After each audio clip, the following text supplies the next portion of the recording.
સાધુ સંતોનો વિવાદ હવે રાજકીય અખાડો બની ગયો છે અને મુદ્દો આવેદનોથી હવે સરકારી દરમિયાનગીરી સુધી પહોંચી ગયો છે।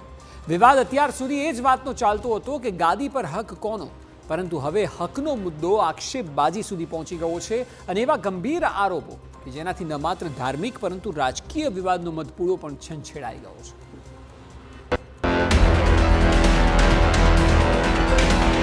जब कोई मूर्खतापूर्ण बात करनी होती है तो उसको पार्टी आगे कर देती है क्योंकि पढ़ना नहीं चाहती उसमें।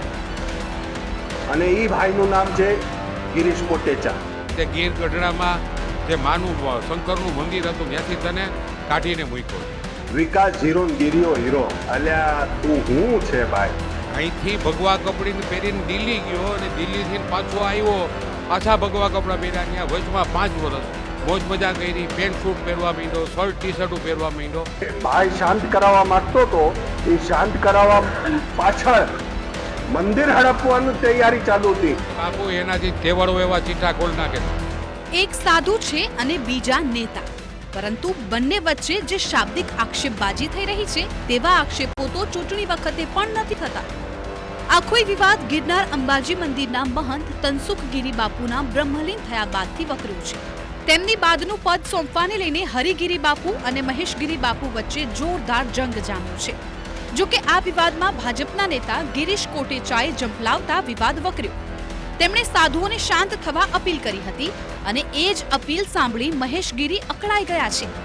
એક દિવસ પહેલા તેમણે ગિરીશ કોટેચાને આડે હાથ લીધા તો હવે કોટેચા પણ મેદાને આવી ગયા છે।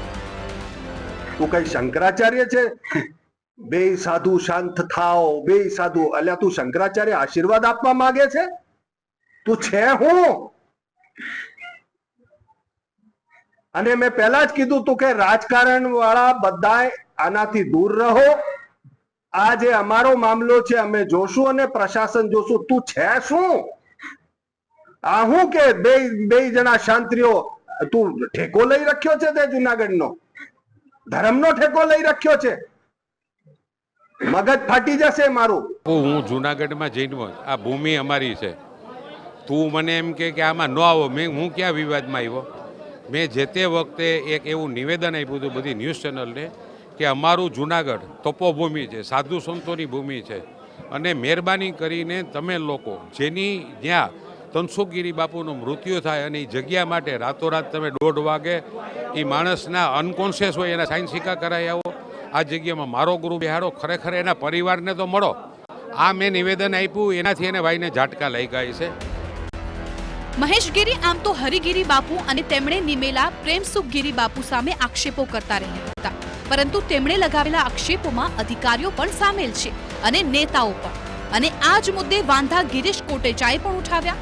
બંને તેમના ભૂતકાળને ટાંકીને વિવાદોના ટોપલા ઉલેચી રહ્યા છે। જુનાગઢ બદનામ થઈ રહ્યું છે તો તે હું નામ કમાયું જુનાગઢનું?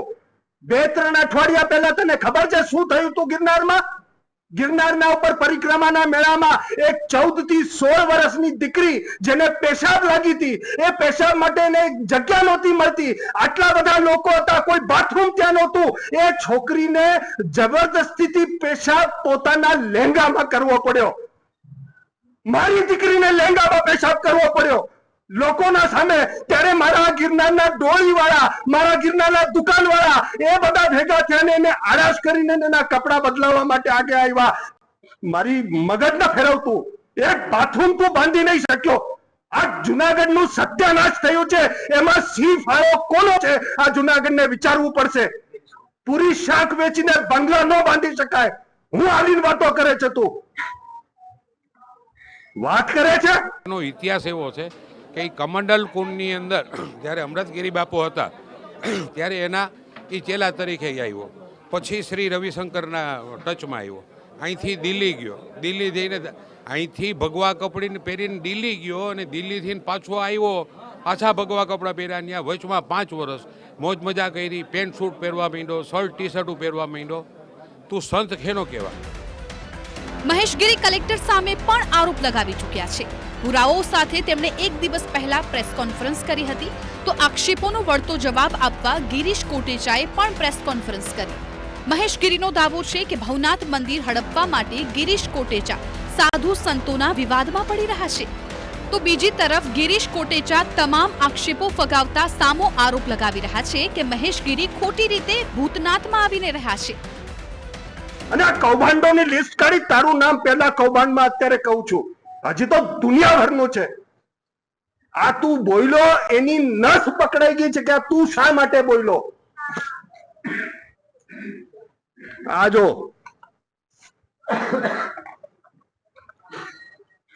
ભવનાથ મંદિર ગુરુ શિષ્ય પરંપરાનું છે. આ ભાઈને હરપવું તું ગિરીશને, ભવનાથ મંદિરને, એટલે ગુરુ શિષ્ય પરંપરાનું જે ધાર્મિક ટ્રસ્ટ છે આ ભાઈએ સાર્વજનિક ટ્રસ્ટ બનાવીને પોતે ટ્રસ્ટી થવા માટે અપીલ કરેલી, એના કાગળો. તે જગ્યાનો ભૂતનાથમાં તું કેમ આવ્યો? 2 વર્ષમાં કોણે તને લઈ આવ્યો? તું ધનસુખગીરી બાપુના મૃત્યુ પછી જગ્યામાં આગલે દિવસે લખાઈ આવ તો આને સંત એને બીજું એ મારા માટે શું બોલે બાપુ? હું આજે પણ ચેલેન્જ ફેંકું છું કે ગિરનાર દરવાજાથી ને જેટલા પણ 100 મંદિર છે એમાં એક પણ સાધુ સંત મારા વિશે કંઈ બોલે એવું લઈ આવ.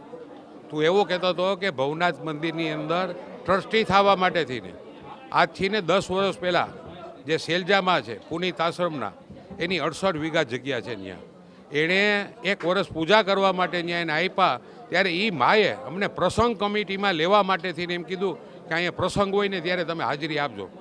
હાવ ખોટો માણસ છે.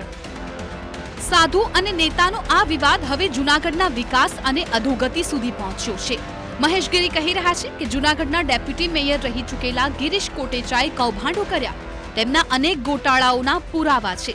તો બીજી તરફ ગિરીશ કોટેચા પણ થાય તે કરી લેજો વાળા મૂડમાં છે.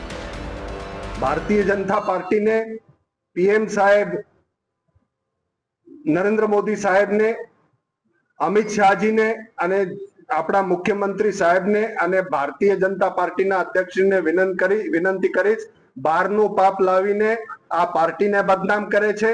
જૂનાગઢના સત્યાનાશમાં સિંહ ફાળો કોનો છે આ જૂનાગઢે નક્કી કરવું જોઈએ. અને આવા બહારના પાપ લાવીને આ પાર્ટીઓને રાજકારણ દૂષિત થાય અને બારે કાઢી મુકાય. સાધુ સંતોને સલાહ આપે છે તું. ભાઈ સફાઈ અભિયાન ચાલુ છે, ધૂળ ઉડશે એટલે હવે પછી મને નથી કેવું કે કોના ઘરમાં કયા કર્મચારી કામ કરી રહ્યા છે. બાપુ એનાથી તેવડો એવા ચીઠા ખોલી નાખે. તારા ચીઠા આખા દેશમાં ખુલી ગયા. તને મા અંબાની હાઈ લાગી જવાની છે. તું જગ્યા હડપવાનો શોખીન છો ને, ક્રિમિનલ માણસ છો ને તું. તે ક્યાં શું કર્યું છે? તે ગીર ગઢડામાં જે માનું શંકરનું મંદિર હતું ત્યાંથી તને કાઢીને મૂક્યો છે. તું ભૂતનાથ મંદિરમાં કઈ રીતે આવી ગયો? તે જે અમૃતગીરી બાપુને આખો દેશ માનતો એવા સાધુનો શિષ્ય થઈને તે રાણપુરની જગ્યા કબજે કરી લીધી. હજી તારે હટકેશ્વર હોસ્પિટલ કબજે કરી લેવી છે, તારે હજી માં અંબાની જગ્યા કબજે, અને તારાથી જે તેવડ હોય ને એવા ચીઠા ખોલ. તારા ચીઠા પૂરેપૂરા ખોલી ગયા.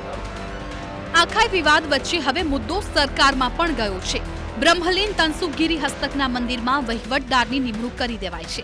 અંબાજી, ગુરુ દત્તાત્રેય અને ભીડભંજન મંદિરમાં જૂનાગઢ મામલતદાર હવે વહીવટદાર તરીકે રહેશે. તો બીજી તરફ ભવનાથ મહંતની સામે થયેલા આક્ષેપની તપાસ પણ શરૂ કરાઈ છે.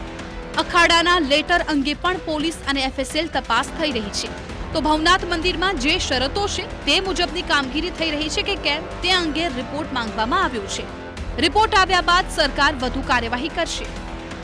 2025 ના જુલાઈ સુધી હાલના જે મહંત છે હરિગીરીજી, એમની નિમણૂક થયેલી છે 31/7/2025 સુધી.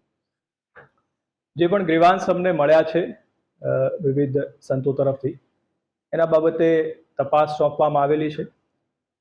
ખાસ જે ગ્રીવાંશ મળ્યા છે એમાં એ છે કે જે શરતોએ એમની નિમણૂક છે એ શરતોનું પાલન થાય છે કે નથી થતું.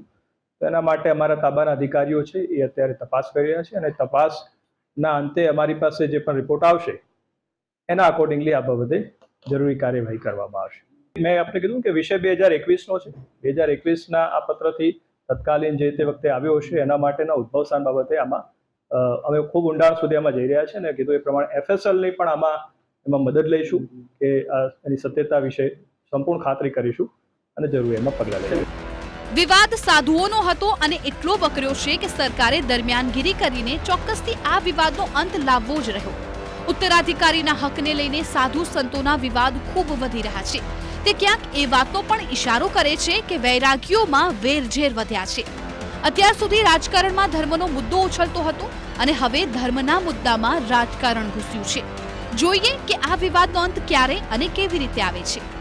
જૂનાગઢથી વિજયસિંહ પરમાર અને રાજકોટથી મોહિત ભટ્ટ, TV9.